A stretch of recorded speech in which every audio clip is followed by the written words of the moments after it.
job loss down there has been a big thing in driving the vacancy rates.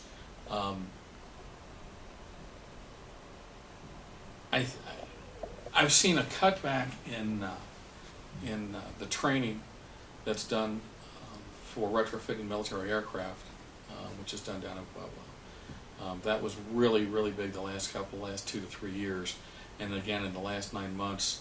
I don't know if they've refit all of the C-130s that were being upgraded or not, but it appears to me as though that has cut back quite a bit. And that training facility alone had several hundred jobs. One of the good things is that Verizon put a call center down there. That created quite a few jobs. Verizon AT&T. But I've really not seen any rhyme or reason as to the, other than what I've already talked about with train moving to Mexico, the Cherokee plant just about being done. I've not seen any rhyme or reason for the amount of negative growth in Pueblo. It's just I don't know that anybody can put their finger on it. Historically, Pueblo has been more of a blue-collar community compared to, let's say, a more high-tech with Colorado Springs. And I think, as you mentioned, the losses of train to Mexico, a number of other particular, a number of years ago when CFNI closed. Mm-hmm. But as far as that had, I think, a major impact in terms of simply the kind of economic culture, and that it hasn't kind of developed that momentum again in terms of for economic growth and development. And certainly there are a lot of opportunities, because Pueblo is a great place to live. It's got a lot of outstanding features and so forth and characteristics, but it just hasn't picked up that kind of momentum. It's been much more of a more of a traditional kind of community versus more of a growth community like a Fort Collins, Sure. or Boulder or Denver. Right. I agree. We always used to say that the difference between Pueblo and Colorado Springs is that Colorado Springs is very volatile. It grows Right. dramatically and then it goes the other way. Pueblo doesn't boom, but doesn't bust either. Right.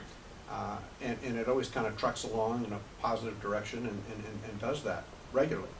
One of the differences is that in Denver, we see a lot of national and international groups coming in and investing, institutional investments. We get some of that in Colorado Springs, but not a lot. And the only reason we get what we get is because they come to Denver first and find out that, gee, we can't do what we want to do, so we send them to Colorado Springs. Rarely do you see that in Pueblo. And that all has to do with the mindset. Wall Street just likes big cities. The magic number seems to be about 500,000. And so if you're not 500,000, then that's a problem. And Colorado Springs is a little bit more than that. But the good news is, when those folks come to town, there's a lot of herd mentality. And when they come to town all at once and they just build up a storm. And then all of a sudden things go south, and then the community is left with a bunch of, of housing units that they can't rent, can't sell.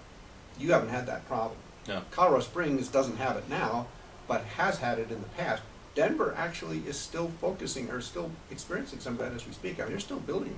There's, 6,000 to 7,000 units under construction in Denver right now.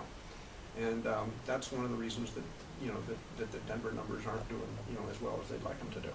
Well, another thing that I think has had a factor on the property that I have in one of the other newer properties on the northeast side of Pueblo is that the community college and the college down there have built in the last 6 months campus housing. Mm-hmm. And they're renting it by the bed, not by the room, and by the size, and that has really helped us because we'll take some students. The other newer property is taking students, and they're loading up 3 and 4 students to a 2-bedroom apartment and still paying less than it would be per bed in the campus housing. Mm-hmm. Right. So, and I think generally speaking, mom and dads that I've spoken with feel better with their children living in a regular community versus campus housing in a market community. They just seem to like it more.